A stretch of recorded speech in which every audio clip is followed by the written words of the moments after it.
Seja bem-vindo ao divã, rumo a catarse menos um trauma na sua vida. Uhul! Tá, vamos começar. Eu queria começar com algumas reflexões específicas, que são: como o amor é líquido em tempos e nessa modernidade líquida, nessa sociedade do espetáculo, a gente tende a vender o amor como se fosse água, ou seja, um princípio de escassez não valida a concepção ingênua de alma gêmea. Caralho, lacrimogênio.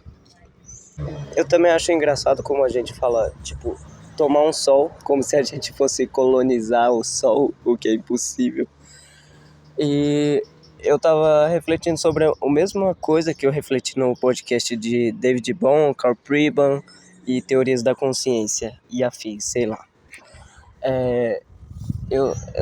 Como que a natureza ondulatória da luz permite com que a gente veja a realidade de forma sem experienciar essa natureza ondulatória inerente à luz? Por causa da decoerência quântica, né? Como vários fenômenos vão se afunilando e tal. Bom, eu queria reclamar de alguns aspectos da pessoa que eu amei, que são 5, eu acho. Não ter gestão financeira, fumar e beber, ter filhos e ter o dobro da minha idade. Isso eu não via como um problema e realmente não é, dependendo, porque o amor, de certa forma, ao mesmo tempo que ele é racional, ele é imprudente algumas vezes, ele é intenso. Eu acho engraçado como as pessoas lidam de forma emocional com coisas que deveriam ser lidadas de modo racional, sem exasperar-se perante determinada situação. O foda, eu enxerguei um problema. O meu diagnóstico sociológico. As pessoas antropoformizam tudo, antropoformização de tudo. Ou seja, elas trazem coisas exógenas, exossomáticas, fora do seu corpo, para dentro do seu corpo, e fica puta por não ter controle de coisas externas, sendo que não temos controle de coisas externas, realmente, porque não faz parte de nós. Mas como há esse princípio de identidade ontológica, assim como está em Hermes Trismegisto, assim o que está dentro também está fora, e o que está fora também está dentro. Ou seja, esse princípio microcosmos e macrocosmos tem um vetor ligante conectivo entre realidades ontológicas diferentes, ou seja, microcosmos e macrocosmos, a realidade dos átomos e a realidade... Ou seja, como a gente torna tudo muito semelhante ao que a gente o que a gente parece ser em essência, a gente tende a ficar muito exasperado com coisas externas. E ontem aconteceu uma coisa que me incomodou bastante, porque, realmente, eu tenho um déficit de interação social muito agravado, por mais que eu consiga disfarçar. Bom, então, hoje eu estava falando com o meu irmão mais novo sobre senso de autopercepção. Se você faz uma equação etimológica, você desmembra as palavras. O que é senso? Senso vem de ser sensor, basicamente. Aquilo que percebe é outra coisa. Auto vem de si. Tipo, auto refere-se ao ego, ao eu. Quando eu falo autopercepção, é a percepção de si mesmo. Quem percebe, quem diz autopercepção é quem está se percebendo, né? Ou seja, você faz uma equação simples do que as palavras significam e você deriva o significado de maneira lógica do que é aquilo, entendeu? É muito simples. Ai, meu Deus do céu. Tem uma parte do livro que eu tô lendo que eu queria compartilhar, que é: não precisamos sequer criar obras de artes. De acordo com um estudo com mais de 50 mil noruegueses realizado por Koen Kuipers, sei lá, muito esquisito. Na Universidade Norueguesa de Ciência e Tecnologia, a imersão na criatividade, seja como criador ou como consumidor, por meio de concertos, museus de arte ou outras mídias, é associada a uma saúde melhor e maior satisfação com a vida, com menores taxas de ansiedade e depressão. Outro estudo do Dr. Semir Zek, um neurobiólogo da Universidade de Londres, constatou que o simples ato de ver uma bela obra de arte aumenta a atividade nos centros de recompensa e prazer do cérebro. Segundo Zek, é muito parecido com se apaixonar.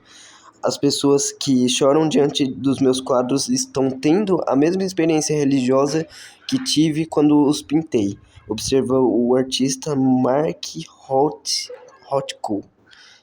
É os nomes muito esquisitos, pelo amor de Deus.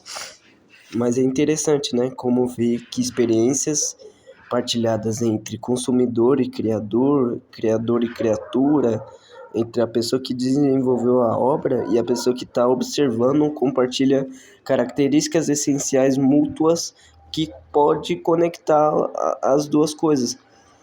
É muito complexo porque a tristeza ela tem vários espectros e claro que a depressão, o transtorno depressivo maior, clínico no caso, né, não torna ninguém criativo, porque a pessoa tá na cama só querendo deixar de existir, querendo se matar, e ela não pensa em coisas criativas, mas uma parte de quando a pessoa experiencia uma dor transformadora em vez de...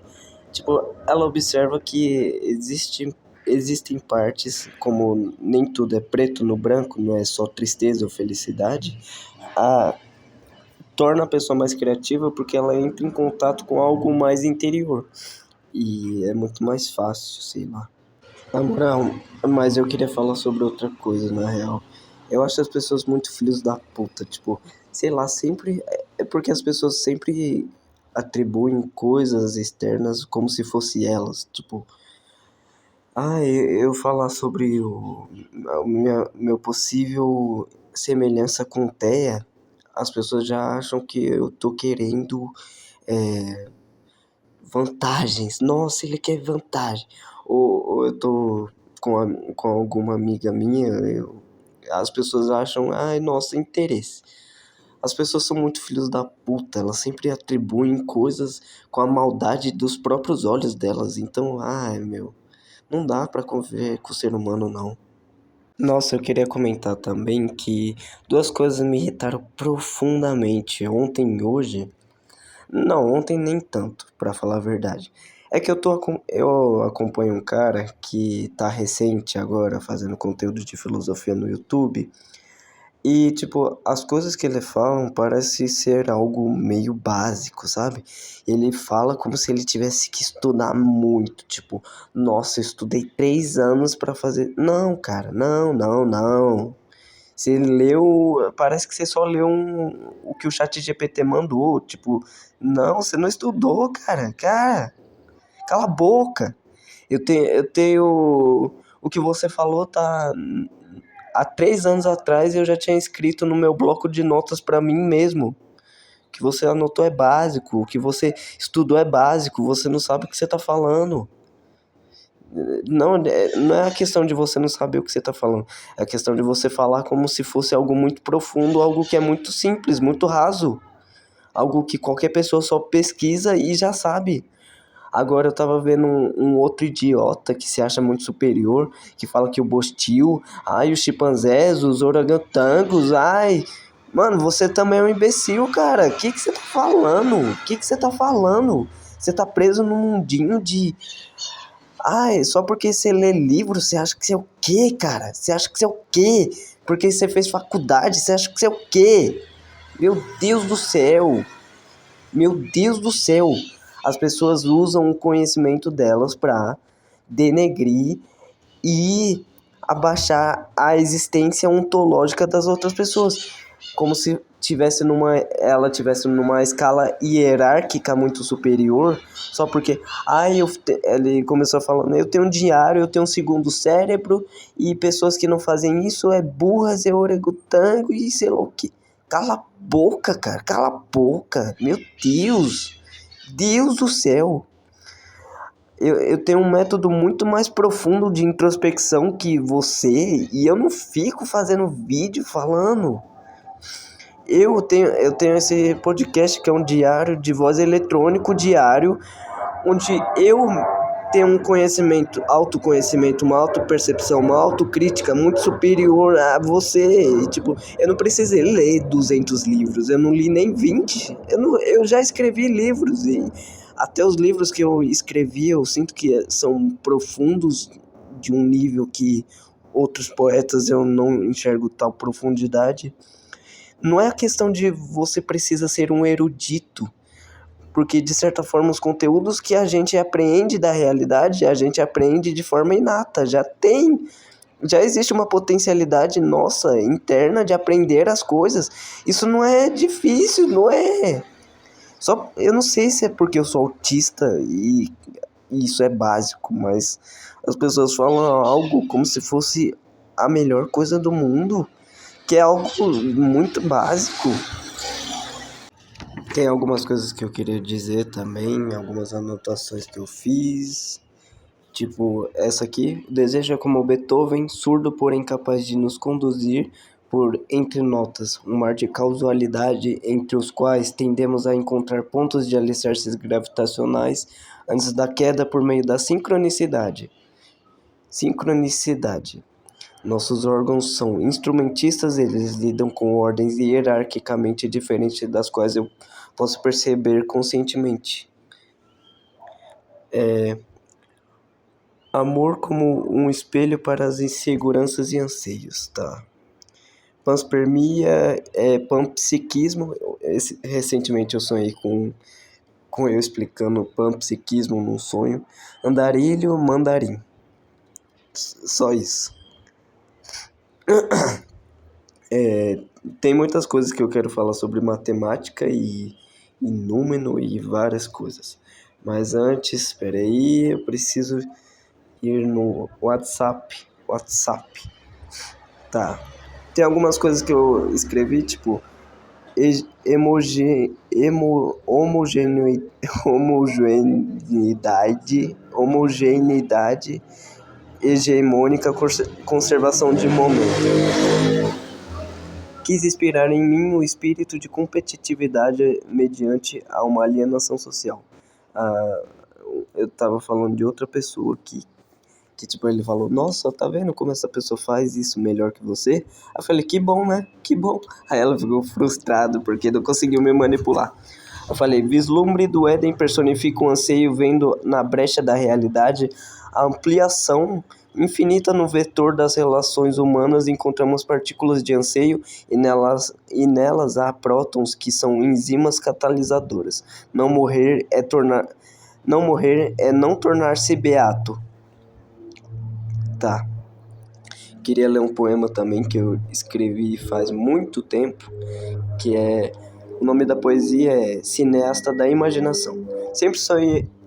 Sempre olhei pro meu inferno, espelho do paraíso que sou.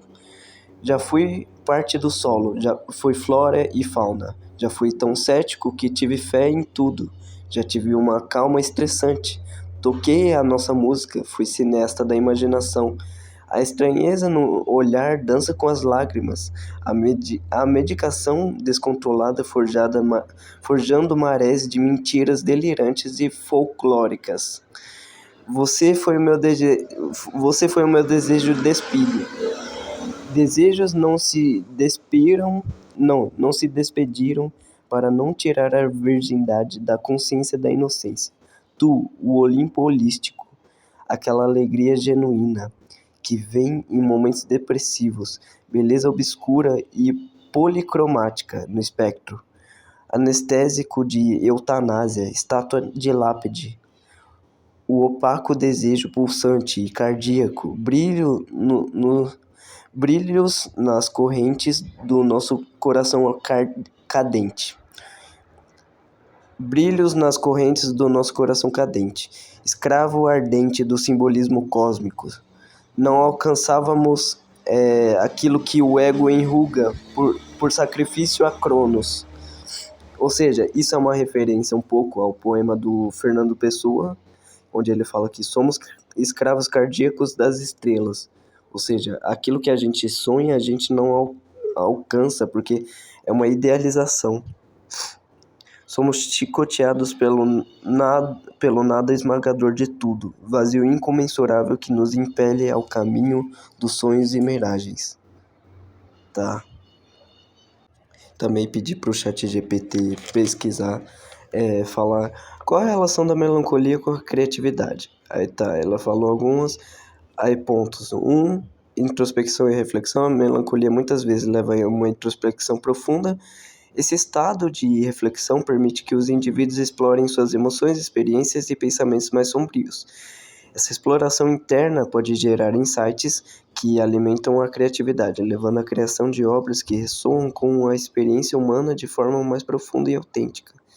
Sofrimento e empatia. A experiência de melancolia pode aumentar a empatia e a compreensão das lutas humanas. Artistas que vivenciam esse estado emocional são frequentemente capazes de traduzir suas dores e desafios em formas artísticas, criando obras que tocam os outros de maneira significativa. A capacidade de expressar seu sofrimento pode resultar em uma conexão emocional poderosa com o público.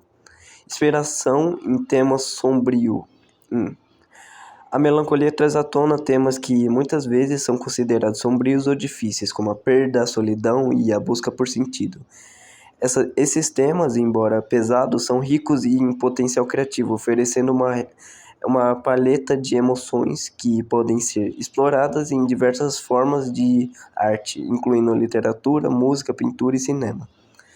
Quebra de normas. Muitas vezes, os indivíduos que experimentam melancolia podem sentir-se alienados ou desconectados das normas sociais. Essa desconexão pode levar à criação de novas formas de expressão que desafiam convenções, resultando em inovação artística. A busca por uma voz autêntica e original muitas vezes surge de um desejo de expressar a complexidade da condição humana. Eu lembro que há muito tempo atrás, no meu bloco de notas, provavelmente uns 3 anos atrás, eu falei de alguma coisa, tipo um espírito dentro da gente, dentro do artista, que interliga as duas partes, que tipo, você só pode sentir a arte do artista à medida que você também tem algo semelhante a ele, né? Eu não falei com essas palavras, eu não lembro, a forma que eu me expressava é muito esquisita antigamente. Transtornos criativos. Há também uma discussão sobre a ligação em certos transtornos mentais, como a depressão e a criatividade. Também falam da bipolaridade, né? Estudos sugerem que pessoas que experimentam esses transtornos podem ter uma sensibilidade maior e uma maior capacidade de observar nuances emocionais, o que pode resultar em uma criatividade mais rica, variada. Exemplos históricos.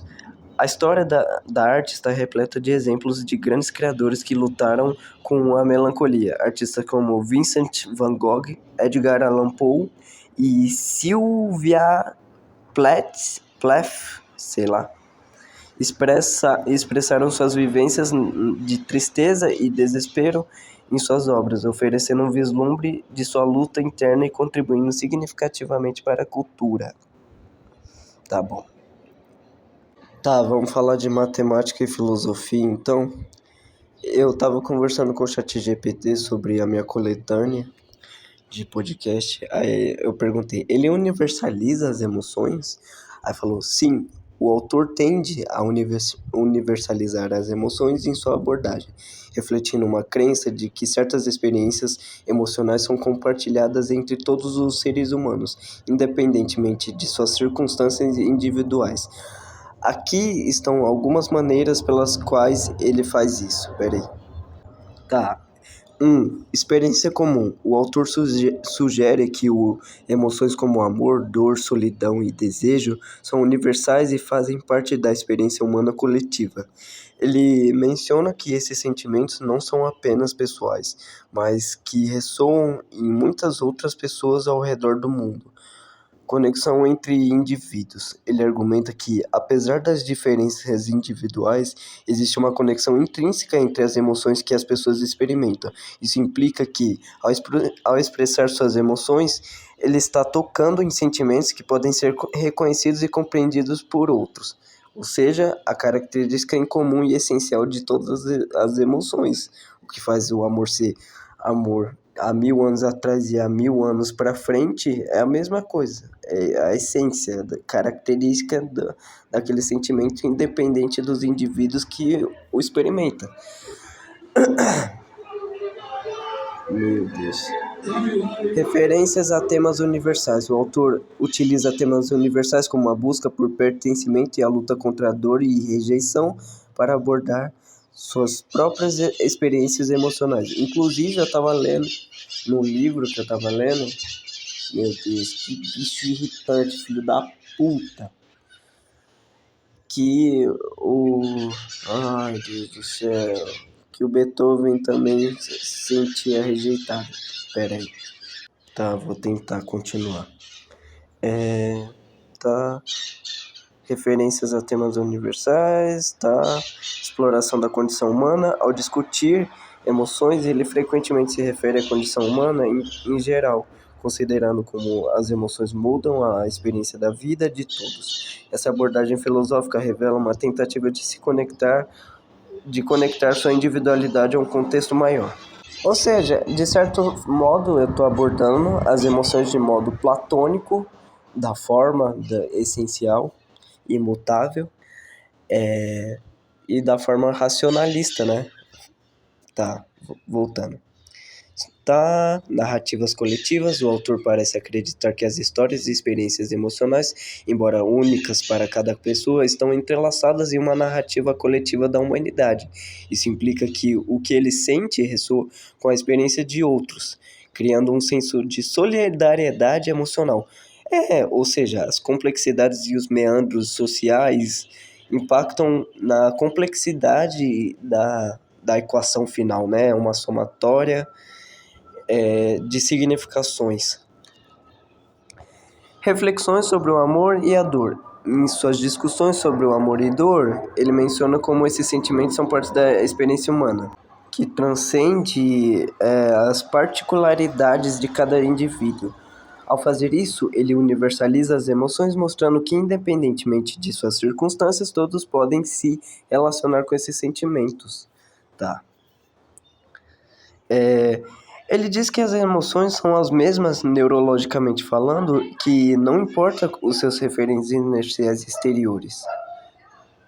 Tá, de certa forma o ChatGPT ele estava certo quando ele falou que eu atribuo de certa forma metafórica, simbólica, o inferno de bicho. Quando eu atribuo simbolicamente que referentes inerciais exteriores. Porque, óbvio, o ser humano, ele decide quando ele anda, quando ele para, quando ele anda rápido. Isso implica numa certa ordem de não livre-arbítrio, de certa forma uma livre escolha, já que objetos no espaço tendem à inércia, ou seja, repouso ou movimento retilíneo uniforme. Mas de um ponto de vista de simetria, é válido atribuir isso a objetos externos, porque a luz é constante, certo? Para todos os referentes inerciais. Então, se a luz ela sai de um objeto e vem à minha retina, e minha retina passa para o meu nervo óptico e meu córtex visual interpreta aqueles estímulos luminosos convertidos por transdução pelo cérebro, então, de certa forma, eu tô querendo dizer que as coisas externas, eu só tô atribuindo uma característica mecanicista física às coisas, porque ela conserva o momento linear. Tá, voltando ao que eu tava falando, aquelas emoções são provocadas pelo mesmo órgão independentemente do agente externo que o provoque. A frustração e o amor são experimentados da mesma forma, independente das circunstâncias. Você só muda, de certa forma, a intensidade, as características. Não as. Tipo, é como o Aristóteles, quando ele explica no órgão a questão da substância primária e substância secundária. A substância secundária seria mais ou menos a característica acessória, tipo um acessório que acompanha a substância primeira, que é independente, mas a substância secundária é dependente da primária. Tipo, características físicas e contingentes. Não muda essencialmente o que a primeira substância é. Sim, o autor argumenta que as emoções, como frustração e amor, são experimentadas neurologicamente de maneira semelhante e independente. Tá. Universalidade neurológica das emoções. Ele propõe que, independentemente do agente externo que desencadeia uma emoção, a resposta emocional é processada de forma semelhante pelo cérebro. Isso implica que a frustração, por exemplo, ativa os mesmos circuitos neurais que o amor, resultando em experiências emocionais que, em essência, são universais. Eu não falei que a frustração e o amor são provocados pela mesma área cerebral, o que não é verdade. São provocados por áreas cerebrais muito diferentes. Por exemplo, o amor provavelmente é no hipocampo e no sistema límbico que ele emerge a partir de neurotransmissores que são dopamina, endorfina, norepinefrina, epinefrina normal também, além da endorfina, da ocitocina, serotonina, é isso. Mas, de certa forma, é o mesmo órgão que produz todas essas emoções. Independência dos referentes externos. O autor enfatiza que a experiência emocional... Ai, Deus do céu, não vai dar, não. Tá, vou ter que ignorar isso, Deus do céu. O autor enfatiza que experiências emocionais não dependem exclusivamente dos fatores externos. Em vez disso, ele sugere que as emoções são reações internas do cérebro que podem ser acionadas por uma variedade de estímulos, seja eles reais ou imaginários. Isso significa que a mesma emoção pode ser sentida em diferentes contextos sem que a natureza da emoção mude. Tá vendo? Nossa, eu nunca li isso em nenhum livro. Eu nunca vi alguém falar sobre isso. Mecanismos emocionais semelhantes. Ele argumenta que a maneira como o cérebro processa emoções é consistente, independente das circunstâncias. Assim, a química cerebral envolvida na experiência de amor ou frustração é a mesma, refletindo um padrão neurológico comum. Conexão entre emoções e experiências. Essa abordagem ressalta a ideia de que, apesar das situações externas que podem diferir amplamente, a forma como o cérebro responde emocionalmente a essas situações é fundamentalmente a mesma. Isso sugere que a essência da experiência emocional transcende os contextos individuais. Nossa senhora, que interessante, cara. Eu nunca vi alguém sequer citar algo minimamente parecido com isso. Reflexão sobre a condição humana. Ao universalizar a experiência emocional dessa maneira, o autor também toca em emoções sobre a condição humana, sugerindo que todos compartilham uma base comum de emoções, independentemente de suas histórias de vida ou circunstâncias. Essa visão pode promover uma compreensão mais profunda e empática entre as pessoas. Tá. O que ele quer dizer com referências inerciais exteriores? Isso tem a ver com a relação humana? A expressão referências inerciais exteriores refere-se às circunstâncias ou estímulos externos que normalmente influenciam e moldam as experiências e emoções de um indivíduo. Voltando. Refere-se, tá? Vamos explorar. Ai, meu Deus. Definições de referentes inerciais exteriores. Os referentes inerciais podem ser entendidos como os fatores externos que permanecem constantes ou que não mudam rapidamente, como situações ambientes ou interações sociais que impactam a vida de uma pessoa. O termo exteriores enfatiza essas influências vêm de fora do indivíduo, ou seja, são contextos ou eventos que estão além do controle pessoal. Influência nas emoções. O autor sugere que, mesmo que esses fatores externos sejam importantes, as emoções que surgem, como frustração e amor, são processadas de forma semelhante pelo cérebro. Isso implica que, tá, embora uma emoção possa ser desencadeada por diferentes contextos ou pessoas, ele ainda compartilha uma base neurológica comum. É o que ele já tinha falado. Ah, outra coisa, eu talvez não tenha sido o primeiro a formular algo minimamente parecido. Eu lembro que tem a música do Kamaitachi, que ele fala que amor e ódio é a mesma merda, só querer entender as coisas como eu entendi. Ou os estoicos, né? Tipo o Zenão, Sêneca, que eles falam da questão da internalidade do que você sente versus a exterioridade das coisas, da realidade. Relação humana. A relação entre referentes inerciais exteriores e a experiência humana é fundamental. As interações humanas, os relacionamentos e as experiências que temos com o mundo ao nosso redor são frequentemente influenciados por essa condição externas. No entanto, o autor argumenta que, independentemente dessas influências, a forma com que essas emoções são sentidas, tá bom, você tá repetindo a mesma coisa. Inclusive, tinha outra coisa pra falar, só que eu esqueci, cara. O que eu ia falar? Sei lá, não lembrei. Mas é uma questão até temporal. Assim como o tempo muda todas as coisas sem mudar ele mesmo, a si mesmo, o tempo não muda a sua relação entre movimento, aquele delta T, delta S e V. Não, delta T.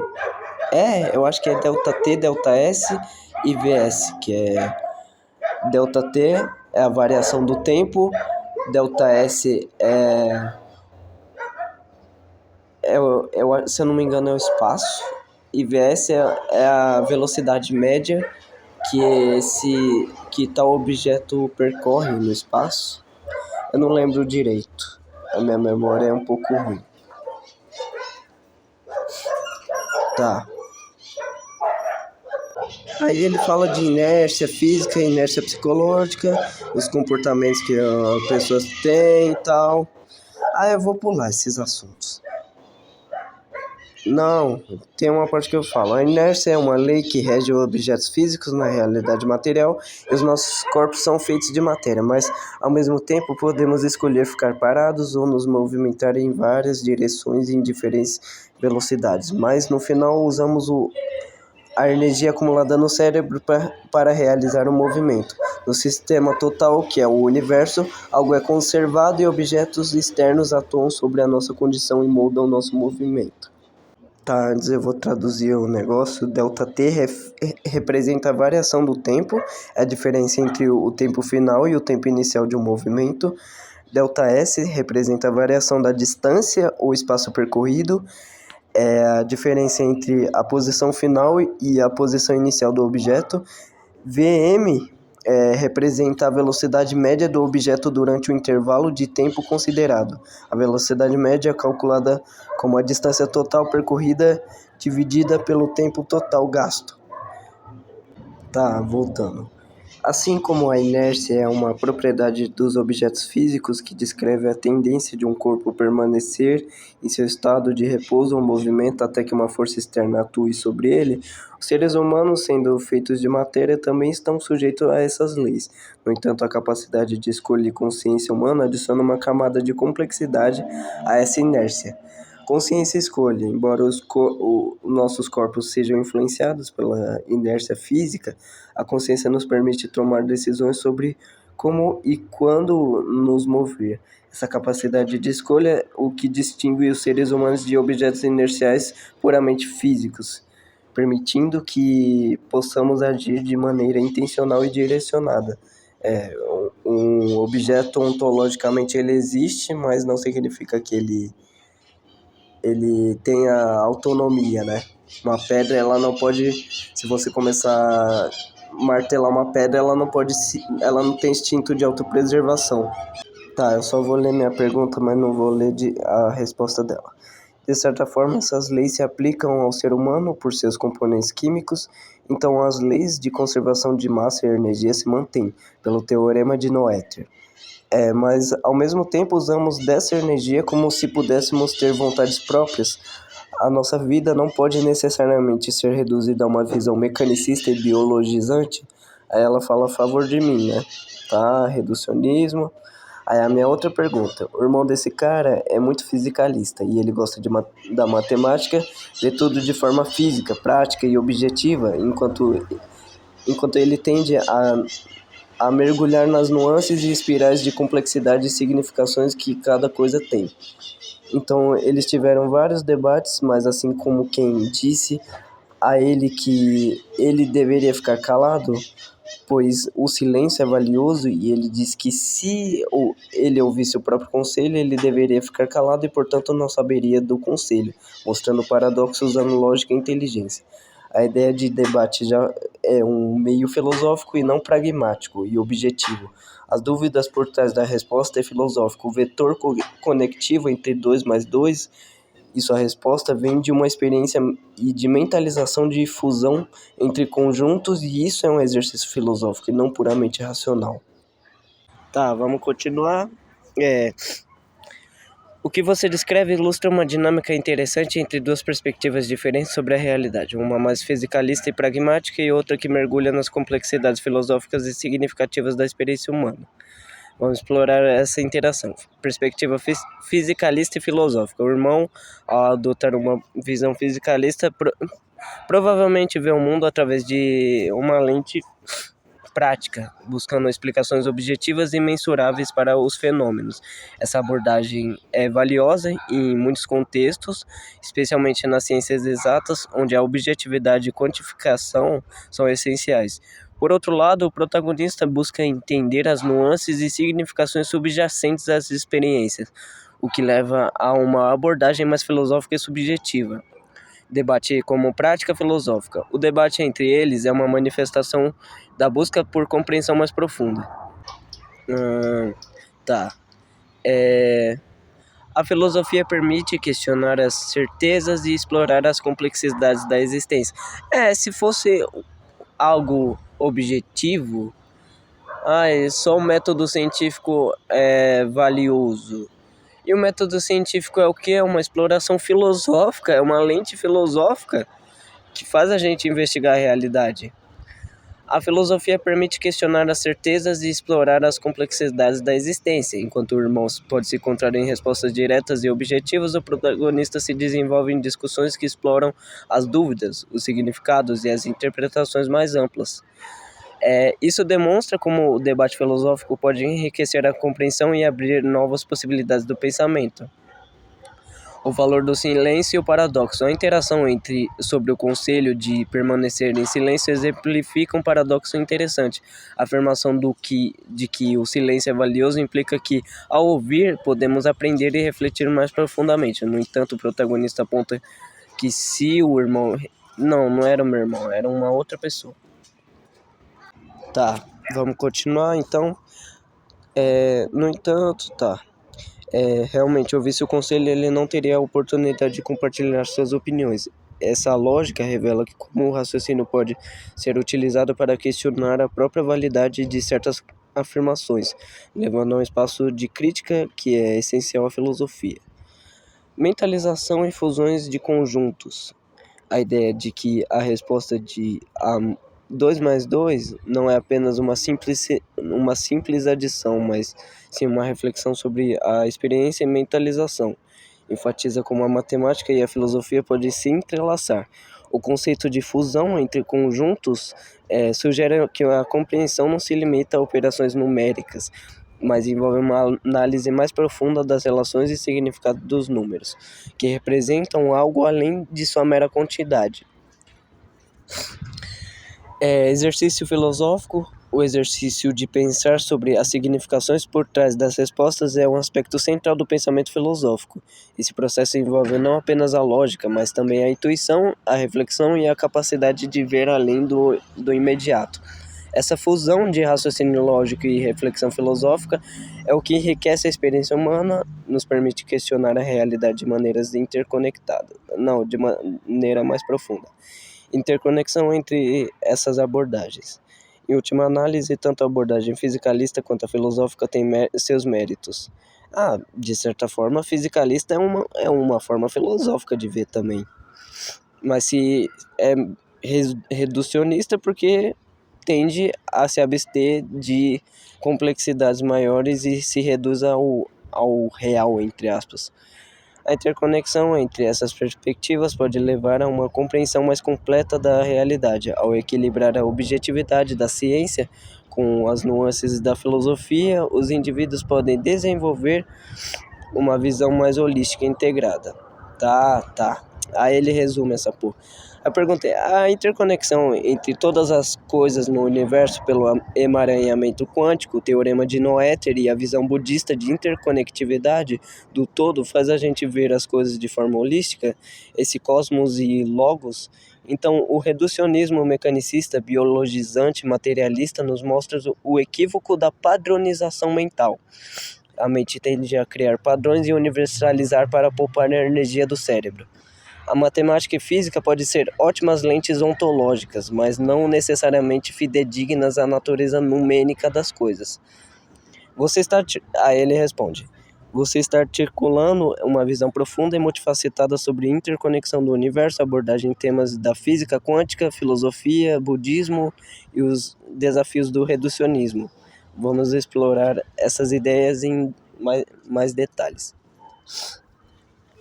Interconexão e emaranhamento quântico. A noção de emaranhamento quântico sugere que as partículas podem estar conectadas de tal maneira que o estado de uma delas instantaneamente influencia o estado da outra, independentemente da distância entre elas. Isso se alinha com a ideia de que tudo no universo está interconectado, refletindo uma rede complexa de relações que transcendem a separação aparente entre objetos. Teorema de Noether, tá? Eu já falei muito desse teorema, então não vou repetir. No budismo, a interconectividade é o princípio central, onde tudo está interrelacionado e interdependente. Essa visão desafia a ideia de separação e individualidade, enfatizando que cada ser e fenômeno é parte de um todo maior. Essa perspectiva holística complementa a visão científica da interconexão. Crítica ao reducionismo. O reducionismo mecanicista e biologizante, que busca entender a realidade dividindo-a em partes menores, pode levar a uma visão simplista e padronizada da experiência humana. Essa abordagem tem as suas utilidades, embora essa abordagem tenha suas utilidades, ela pode obscurecer a complexidade e riqueza da vida.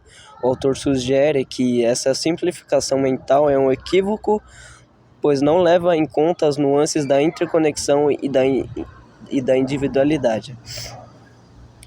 Padrões e economia mental. A mente tende a criar padrões e categorizações como uma forma de economizar energia cognitiva.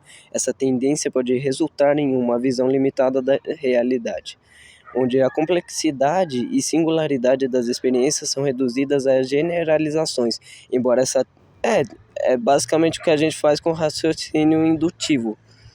Embora essa estratégia seja útil para lidar com a sobrecarga de informações, ela pode levar a uma compreensão superficial das nuances da vida. Matemática e física como lentes ontológicas. A matemática e a física oferecem ferramentas poderosas para explorar e descrever a realidade. No entanto, elas são apenas uma parte da totalidade da experiência humana.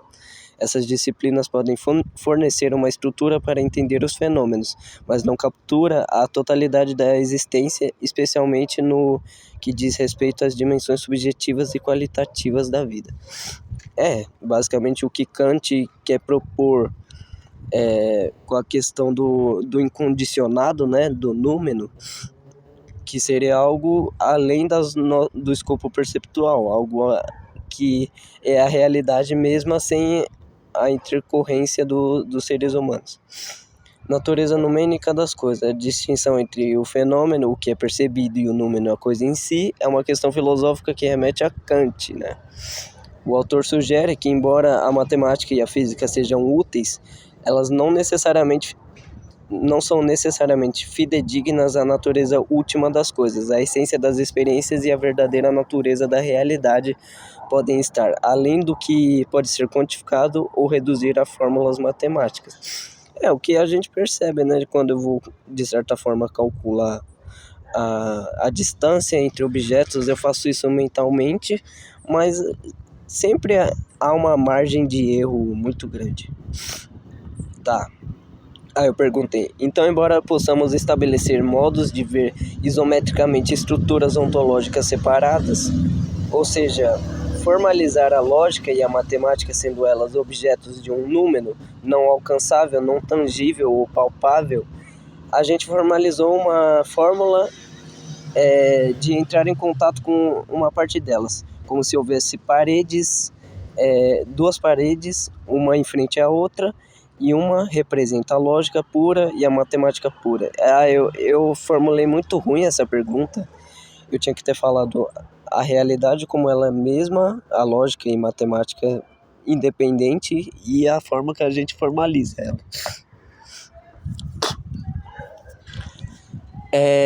E a gente conseguiu estabelecer uma simetria homométrica.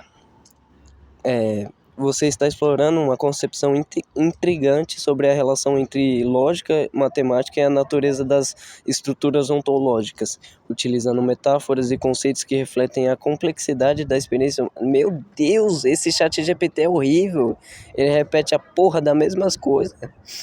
Visão isométrica de estruturas ontológicas. A ideia de ver estruturas ontológicas separadas de forma isométrica implica que podemos analisar diferentes aspectos de realidade com um certo grau de simetria. Isso sugere, ao formalizar a lógica e matemática, conseguimos criar um modelo que representa esses aspectos de maneira consistente, mesmo que eles não capturem a totalidade. Tá. Formalização da lógica e matemática. A matemática e a lógica são ferramentas que nos permitem descrever e compreender fenômenos do mundo. Eles são sistemas formais que podem ser aplicados a diferentes contextos, servindo como uma linguagem para expressar relações e padrões.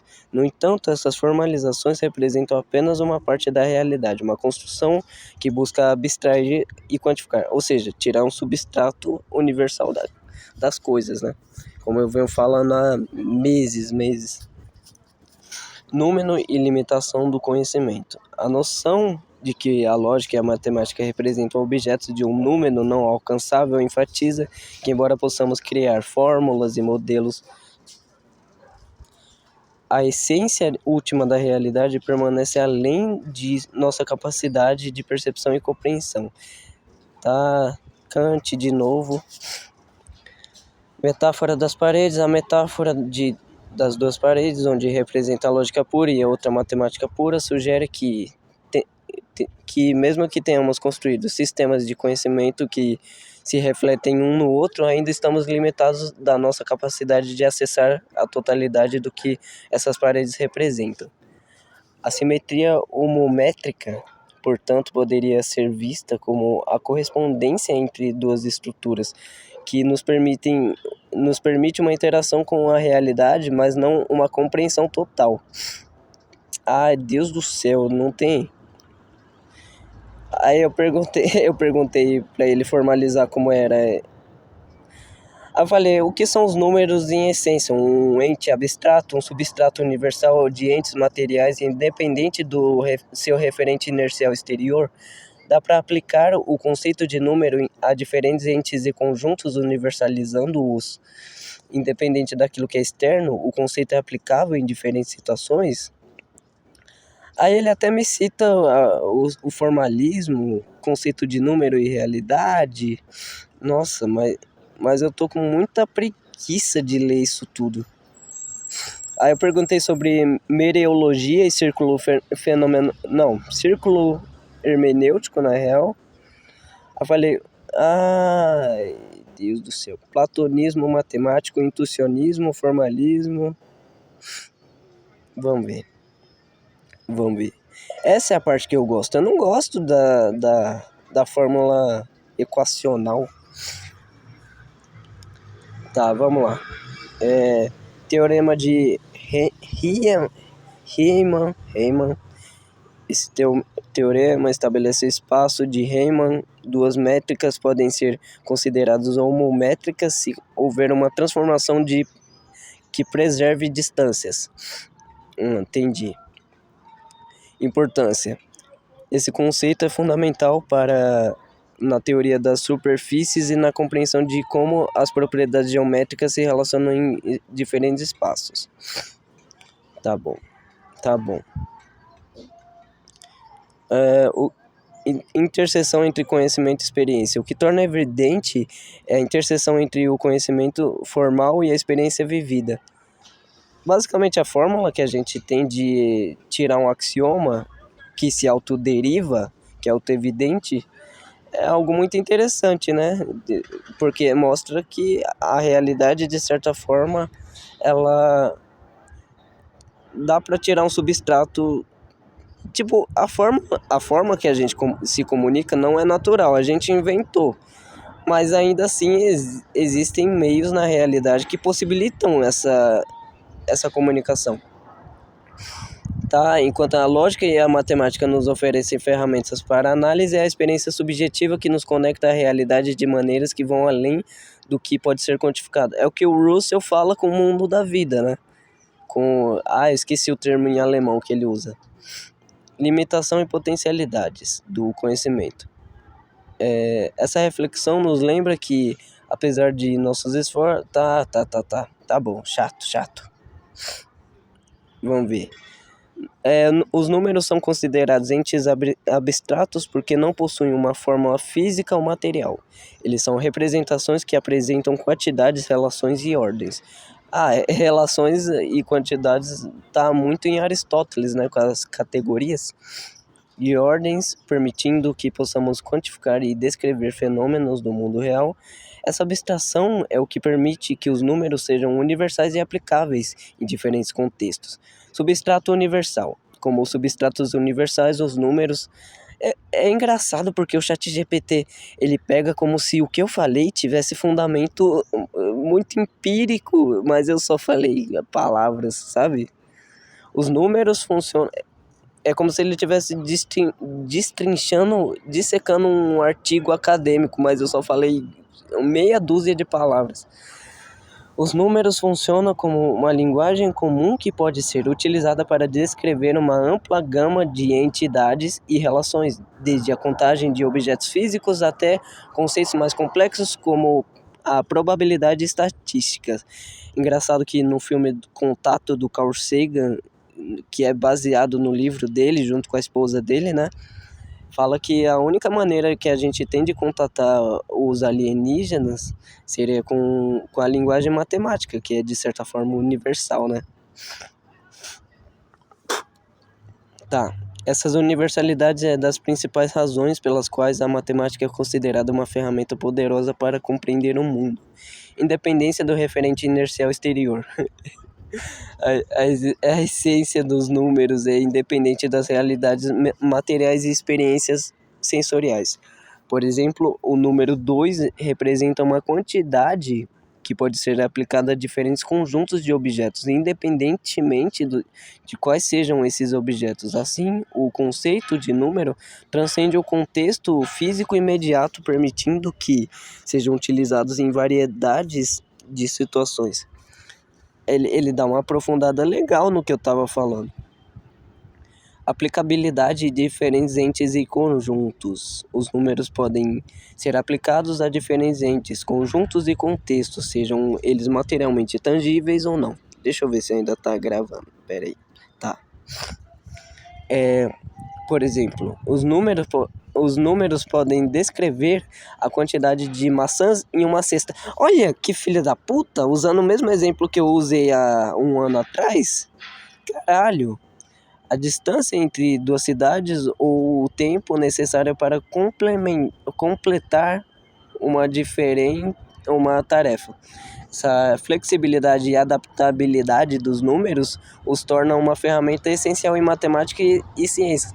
Oxe, é uma flexibilidade porque a gente pode atribuir a vários entes materiais, mas é uma inflexibilidade à medida que eles não mudam, entendeu?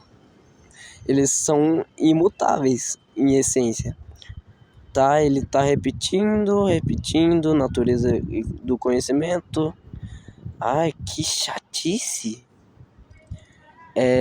Mas também sobre a estrutura e a lógica subjacentes que governam as relações entre diferentes entidades. Tá bom, chato. Mereologia. É a velha questão de o estudo da parte das partes e do todo. Relação, interpretação e estrutura.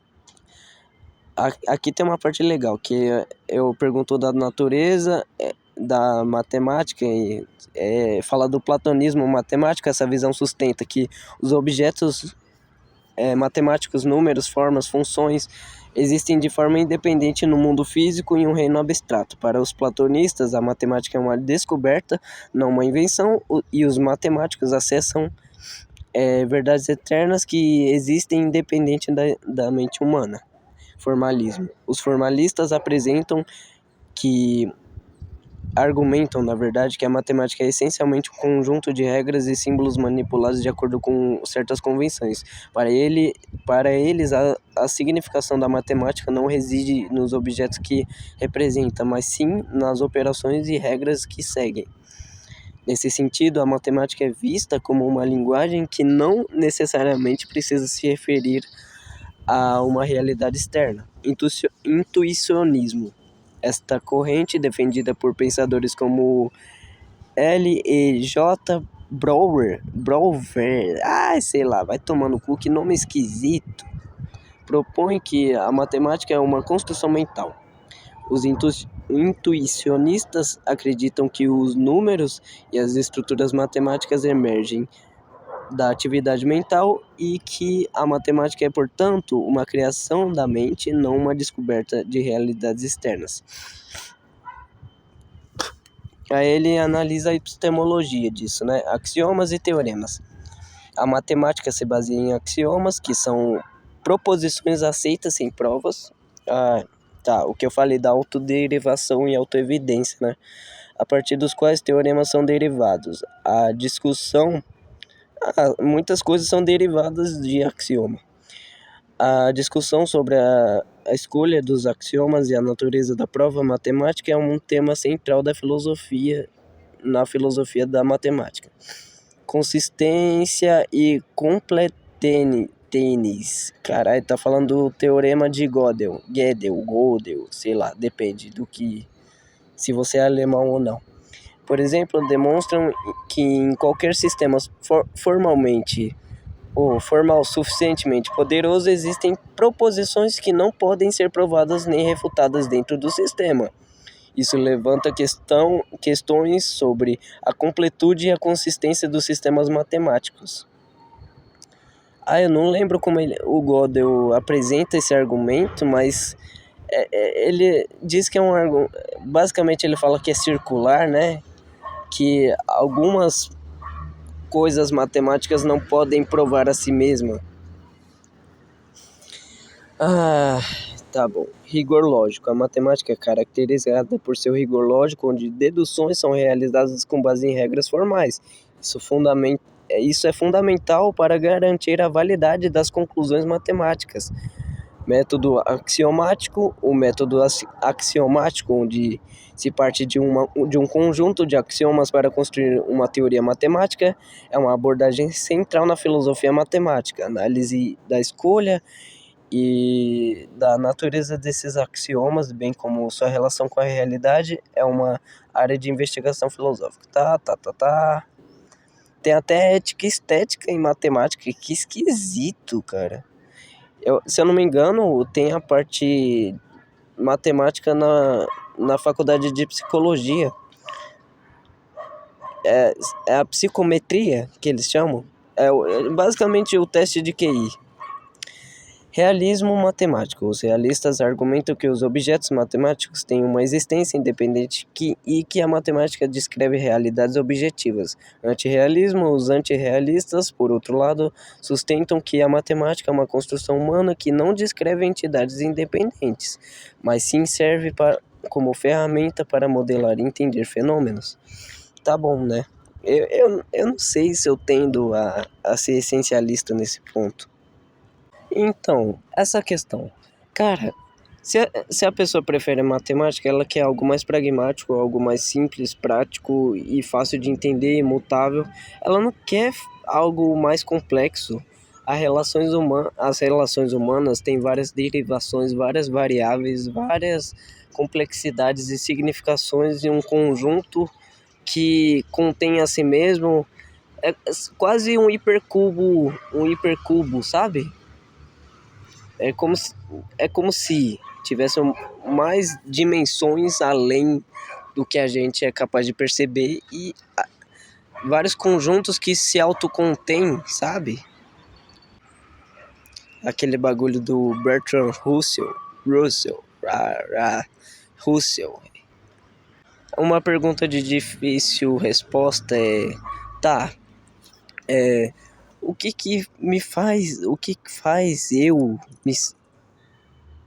faz alguém seduzir, me atrair, sabe?